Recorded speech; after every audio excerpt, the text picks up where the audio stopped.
Good morning, everybody. This is another young people's group, an international group from many countries, and they're leaving today. And they're gathered here for a prayer together. And actually, it's a prayer that has direct connection to the first reading today in a very powerful way. And I think this is, it's good to remember, good to actually the word to remember is very, very big. Very big. I'm actually going to pull out the text here to read it exactly for you so that you will see the connections. The last line of the first reading today from Exodus is, "This day shall be a memorial feast for you, which all your generations, generation to generation to generation down the line, shall celebrate with pilgrimage to the Lord as a perpetual institution." Just these words were the foundation of the Seder, the Passover Seder. The word Seder actually just means order. So the order of the celebration of the Passover. And this is a perpetual institution. And its purpose is it's a memorial feast. It's celebration, so it's a joyous moment.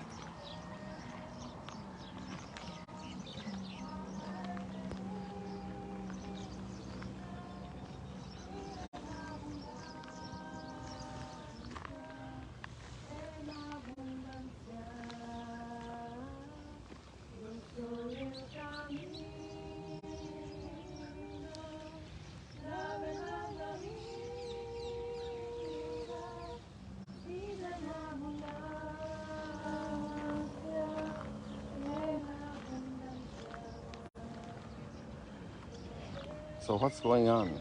Well, what's going on is we've made a big jump forward in Exodus. A big jump forward from where we were yesterday. That God has revealed his identity to Moses and has asked him to go and free the people. And then we skip all the plagues, and we're now, I think, chapter 11 in Exodus. And it's this institution of the Seder. It's going to be the last big trial for the people, also for the chosen people being delivered, because they have to put their trust in God, and trust can be very trying. And all the different scenes of the Exodus itself are moments when great trust has to be applied, has to be exercised. So this is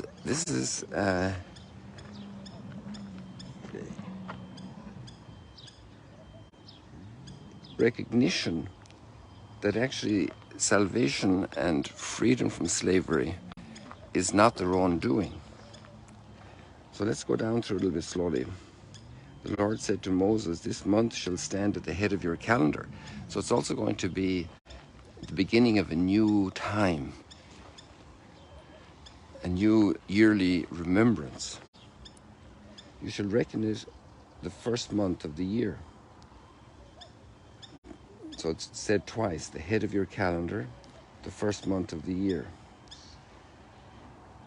And you have to acquire a lamb, one apiece for each household. If the family is too small, they can share a couple of families together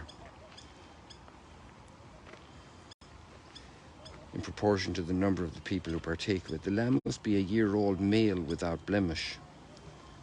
It can be a goat or a sheep.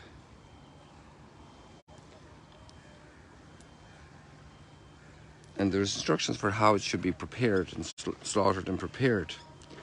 And then what's done? The blood is painted or applied to the doorpost and the lintel of the house in which they partake of the lamb. And that's how they are spared. So the believer knows that God created the world. And the believer knows that the primary source of our life in every order is a gift.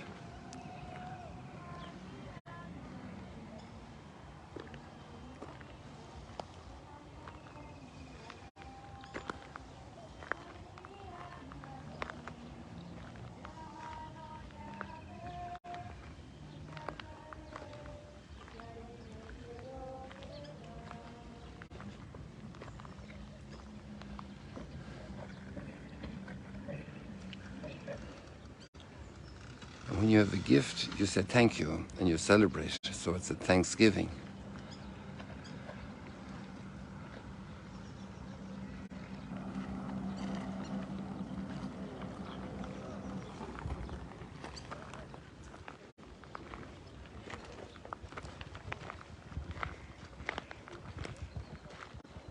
And one of the words that were used in this celebration here that these girls had just before we came along was, "Behold the Lamb of God. Behold him who takes away the sins of the world."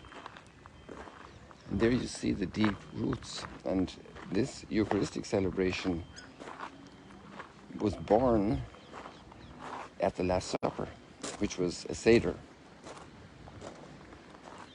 So I think it was nice that we had this opportunity here to see these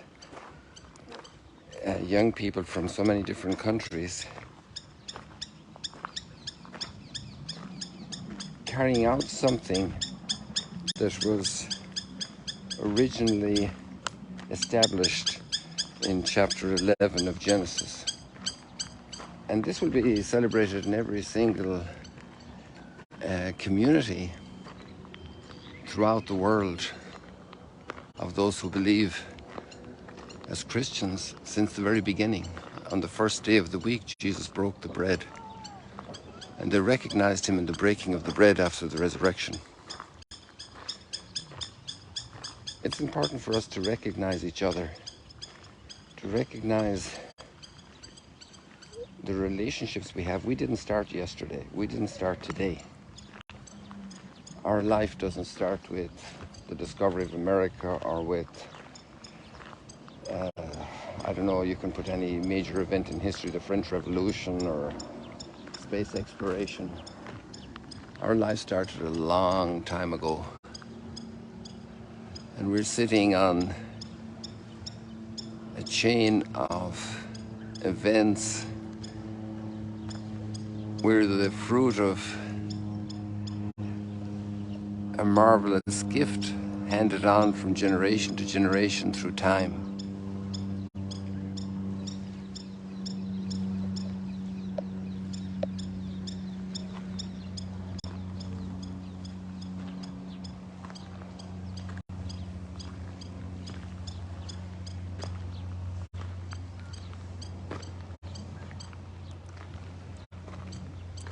It's so easy for us to alienate from others.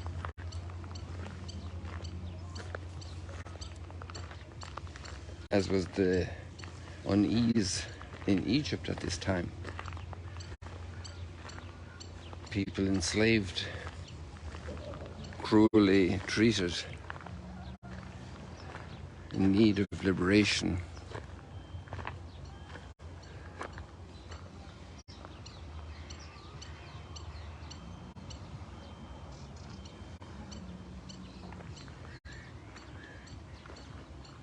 And how we need memory to know who we are.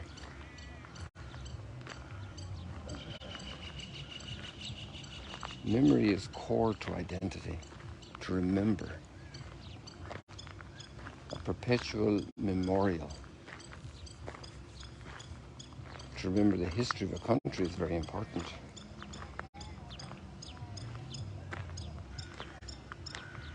The history of a people. and to remember it in a redemptive way, in a way of gratitude.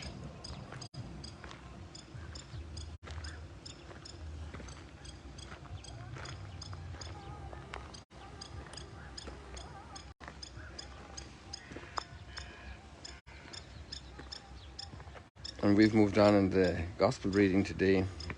We'll just go back to the psalm here. It says, I will take the cup of salvation and call on the name of the Lord.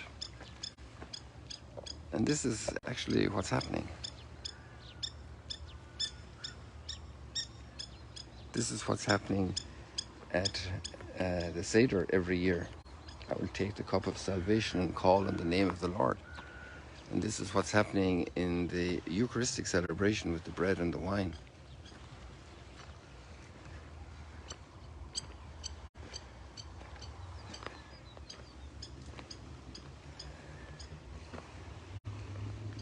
The Psalms were sung, a feast of memorial, a memorial feast, remembering with gratitude.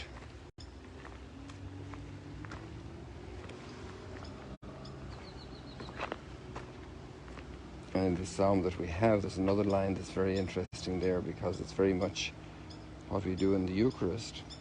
We're in Psalm 116, and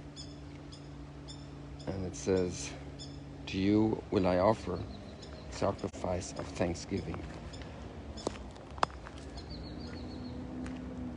My vows to the Lord I will pay in the presence of all his people.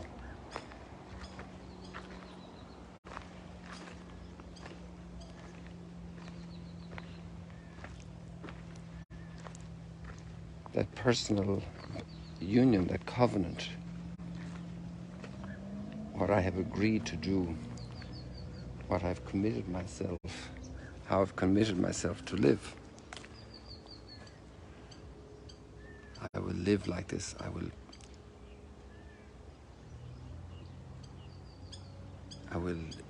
pay. The word pay there is, I will fulfill what I have committed. And there's that relationship, the cup of the new covenant, the new commitment, the new bond.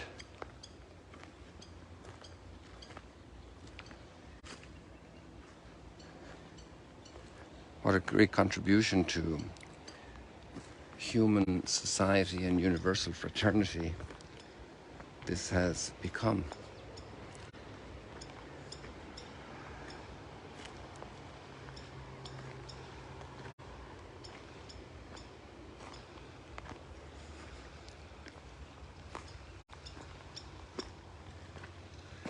And this is for us and for our salvation. And that's the great point of the gospel reading today, that the institutions are not for themselves. They're for us and for our good.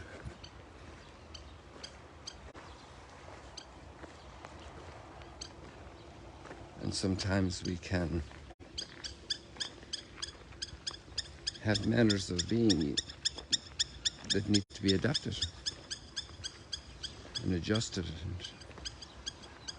because they're for the human being. Just read a note the other day that even the most observant Jews today will start a car on Shabbat if somebody's life is in danger, to drive them to a hospital,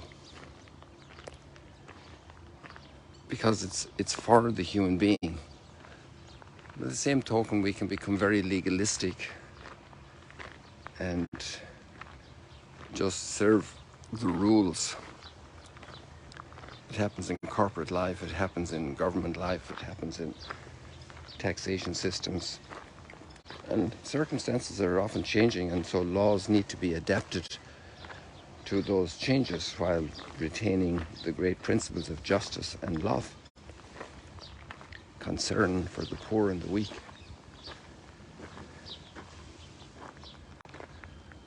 Sometimes law has been abused Well, it's legal, but you know that that behavior, that type of action, is actually depriving a lot of people of work. It's legal.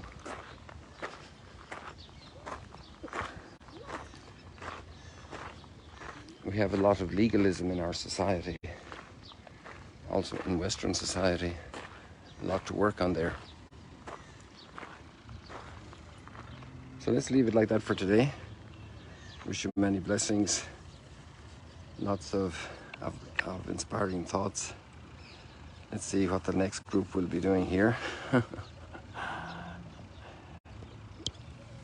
See you later, alligators.